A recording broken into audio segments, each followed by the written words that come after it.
અરે મિત્ર, તને ખબર છે આપણા તપોવન ધામને 25 વર્ષ પૂર્ણ થયા. એ નિમિત્તે 5 દિવસનો મોટો ઉત્સવ છે. હા, મહોત્સવનું નામ પણ સરસ છે, સંસ્કાર પર્વ. પણ એ શેનો ઉત્સવ છે એ તને ખબર છે? હા, મંદિરમાં સંતોએ કહ્યું કે આ મહોત્સવ આપણા જીવનના સંસ્કારો વિશે છે. ઓહો, આ સંસ્કાર એટલે શું તું જાણે છે? હા, તપોવન ધામના વિદ્યાર્થીને ખબર જ હોય ને. તું નવો આવ્યો છે, તું સાંભળ. સંસ્કાર એટલે આપણે કેવી રીતે જીવવું અને સારા માણસ બનવું. ઓહ, એટલે આ 5 દિવસમાં એ બધું શીખવશે.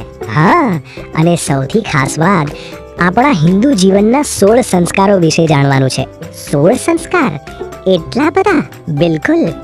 જન્મથી લઈને મૃત્યુ સુધીના 16 સંસ્કાર.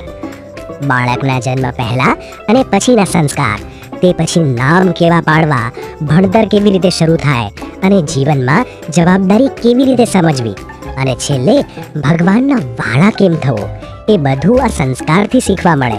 વાહ! એટલે આ મહોત્સવ માત્ર ઉજવણી જ નથી, પણ જીવન જીવતા શીખવાનો અવસર છે. હા ને, એટલે તો એને સંસ્કાર પર્વ નામ આપવામાં આવ્યું છે. મજા આવશે.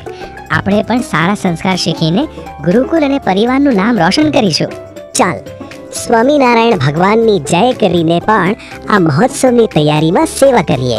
અને હા, તમે પણ સાંભળો, આ મહોત્સવમાં આપ સર્વેને પરિવાર અને મિત્ર મંડળ સહિત પધારવા અમારા સંચાલક સંતોનું સ્નેહભર્યું નિમંત્રણ છે. જન્મ દિનાંક છે 1 જાન્યુઆરી 2026 ગુરુવારથી 5 જાન્યુઆરી 2026 સોમવાર. જય સ્વામિનારાયણ.